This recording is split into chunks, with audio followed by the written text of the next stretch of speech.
बहुत पुरानी बात है। बौद्ध आश्रम में रहने वाले एक शिष्य को अकेलापन बहुत पसंद था। योग ध्यान वो आश्रम के दूसरे कामों को खत्म करने के बाद वो अक्सर आश्रम के सबसे एकांत जगह पर बैठ जाता। वह बैठा बैठा आसपास के चीजों का निरीक्षण करता रहता या फिर किसी चीज पर विचार करता रहता। जब वो अकेला होता तो सबसे ज्यादा खुश होता था, चाहे वो आश्रम के कामों को करने के बाद कितना भी थक जाए। लेकिन जब वो खुद के लिए कुछ वक्त बिताता तो उसकी पूरी थकान समाप्त हो जाती थी। जब भी उसके मन में किसी बात को लेकर कोई उलझन होती थी तब भी वो किसी एकांत जगह पर जाके बैठ जाता और फिर ध्यान से उस समस्या पर विचार करता और फिर कुछ समय पश्चात उसका दिमाग शांत और स्पष्ट हो जाता।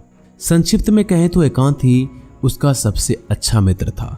लेकिन उसका यूं अकेले अकेले रहना आश्रम के दूसरे बच्चों को बिल्कुल भी पसंद नहीं था, क्योंकि आश्रम के दूसरे बच्चों को जब भी मौका मिलता वो साथ में खेलते, मस्ती मजाक करते, गप्पे मारते और एक दूसरे की टांग खींचते रहते थे। लेकिन ये हमेशा ही एकांत की तरफ भागता। इसके केवल एक दो ही गिने चुने मित्र थे जिससे आश्रम के दूसरे बच्चे इसका मजाक बनाते थे। इसे तरह तरह के नामों से पुकारते, इसे घमंडी और सनकी तक कहते थे। हालांकि यह दूसरी तरह के बच्चों की बातों पर ध्यान नहीं देता, लेकिन फिर भी कभी कभी दूसरे बच्चों की बातों और हरकतों से इसे दुख पहुंचता था। एक दिन ऐसा ही दुखी मन से वह अपने गुरु के पास पहुंचा और गुरु को सारी बात बताई। उसे अपने एकांत में रहने से कितना प्रेम है ये भी बताया और दूसरे बच्चे उसके इस आदत की वजह से उससे बहुत परेशानी होती है। गुरु बहुत बड़े आत्मज्ञानी व्यक्ति थे। उन्होंने शिष्य की पूरी बात बड़े ध्यान से सुनी और फिर कहा कि बेटे, इसमें उदास होने वाली कौन सी बात है। महान सफलताएं अकेलेपन से ही शुरू होती है। अपने अकेलेपन को नकारात्मक मत समझो, बल्कि उसे एकांत समझकर खुद को जानने का प्रयास करो। तुम्हें एकांत पसंद है, इसका मतलब यह है कि तुम्हारा वास्तविक वजूद तुमसे मिलना चाहता है, इसलिए अपने एकांतपन का सम्मान करो। गुरु ने आगे कहा, मैं आज तुम्हें 8 ऐसी खूबियों के बारे में बताता हूँ जो अकेले रहने वाले लोगों में पाई जाती है और उन्हें दूसरों से अलग बनाती है। गुरु ने कहना शुरू किया, पहली खूबी जो एकांत में रहने वाले लोगों में पाई जाती है वो ये है कि ऐसे लोग दूसरे की तुलना में खुद के प्रति ज़्यादा जागरूक होते हैं। वह खुद के स्वभाव और आचरण के बारे में ज़्यादा गहराई से जानते हैं।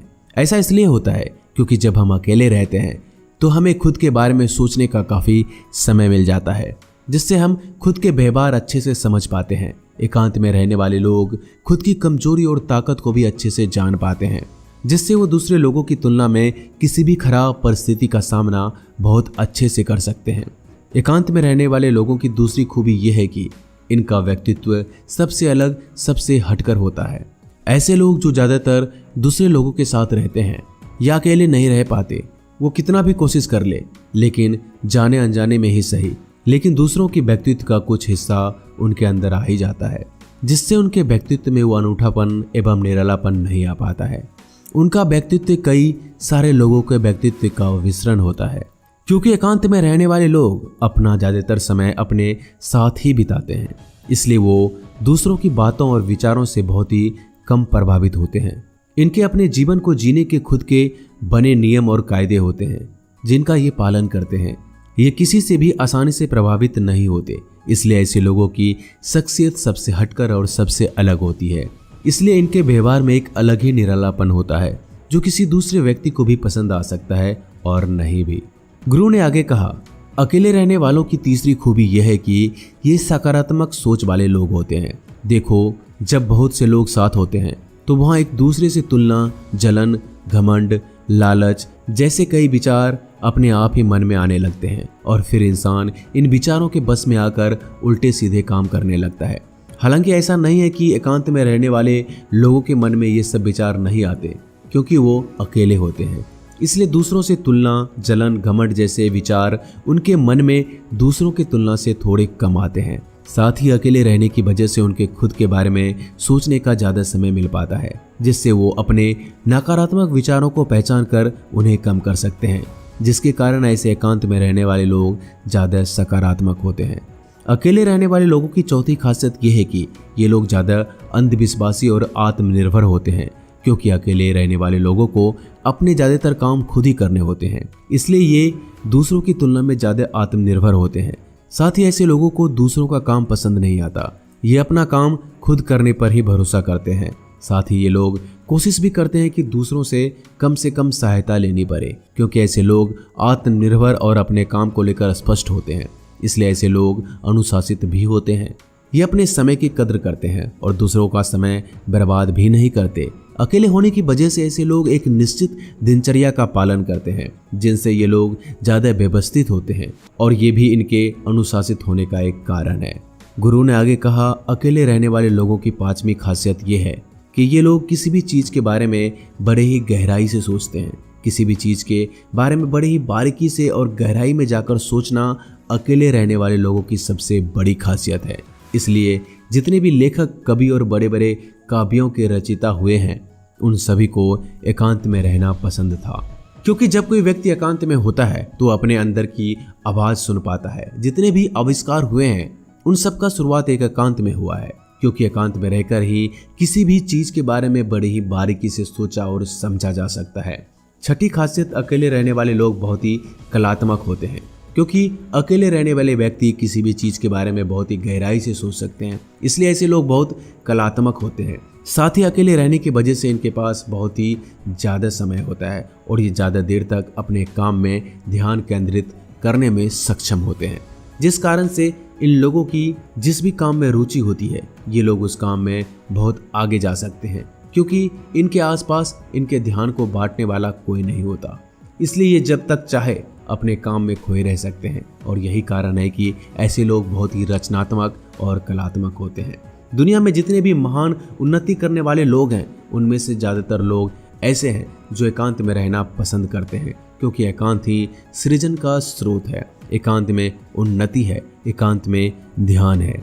सातवीं खासियत, अकेले रहने वाले लोगों में दूसरों के साथ रिश्ते बहुत ही गहरे और मजबूत होते हैं। हालांकि अकेले रहने वाले लोग ज़्यादा लोगों से अपने संबंध नहीं बनाते, लेकिन ये जितने भी लोगों से संबंध बनाते हैं सच्चे दिल से बनाते हैं। ऐसे लोगों के बहुत ही कम दोस्त होते हैं, लेकिन जितने भी होते हैं ये उनसे अपनी दोस्ती पूरी ईमानदारी से निभाते हैं। अक्सर लोगों को ये लगता है कि एकांत में रहने वाले लोग बहुत ही कम बात करते हैं, लेकिन उनसे पूछिए जिनसे ये दिल से जुड़े होते हैं कि वो उनसे कितनी बातें करते हैं। ऐसे लोग जिन्हें ये अपना मान लेते हैं, वो उनके सामने अपने पूरे दिल की बात रख देते हैं।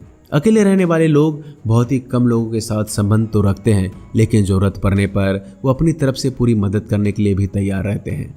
आठवीं खासियत, अकेले रहने वाले लोग मानसिक तौर पर और भावनात्मक रूप से मजबूत होते हैं, क्योंकि उन्हें ये पता होता है कि अगर आज कोई समस्या उनके ऊपर आती है तो उन्हें अकेले ही समस्या से निपटना पड़ेगा। ऐसा बार बार करने से उनके अंदर आत्मविश्वास बढ़ता है और आत्मविश्वास एवं आत्मसम्मान के बढ़ने से वो मानसिक और भावनात्मक तौर पर मजबूत होते चले जाते हैं और वो ये मानने लगते हैं कि ऐसी कोई भी समस्या नहीं है जिससे कि वो अपने इच्छा शक्ति के दम पर हरा ना सके, और यही एक सोच उनको दूसरों से अलग बनाती है। इतना कहने के बाद गुरु चुप हो गए तो शिष्य ने कहा, गुरुजी, आपकी सारी बात तो ठीक है, लेकिन ये कब कहा जा सकता है कि अकेलापन एक वरदान है? यह सुन गुरु ने कहा, अकेलापन हमेशा से एक वरदान रहा है। अगर हम समस्या को पूरी सकारात्मक के साथ उपयोग कर पाएं, तब हम दुनिया के लोगों के साथ होते हैं, तब हम भीड़ का हिस्सा होते हैं। लेकिन जब हम अकेले होते हैं तो हम खुद के साथ होते हैं, और जब हम खुद के साथ होते हैं तभी हम अपने समय का सदुपयोग, खुद का आकलन, खुद की शौक सभी पर ध्यान दे सकते हैं और अपनी कमजोरियों पर भी काबू पा सकते हैं, और ऐसा कह सकते हैं कि सच में अच्छी की राह और इंसानियत का मंजिल पा सकते हैं। गुरु के मुंह से ऐसी बातें सुनकर अब शिष्य के मन में अपने एकांत में रहने की आदत को लेकर कोई मलाल, कोई संदेह नहीं रहा, बल्कि उसे अपने इस आदत पर गर्व महसूस हो रहा था। इस जानकारी के लिए उसने गुरु का धन्यवाद किया और वहां से चला गया। दोस्तों, आपको ये जानकारी कैसी लगी हमें कमेंट बॉक्स के माध्यम से जरूर बताइएगा। मैं जल्दी मिलता हूँ एक नई वीडियो में, तब तक के लिए अपना ख्याल रखिएगा।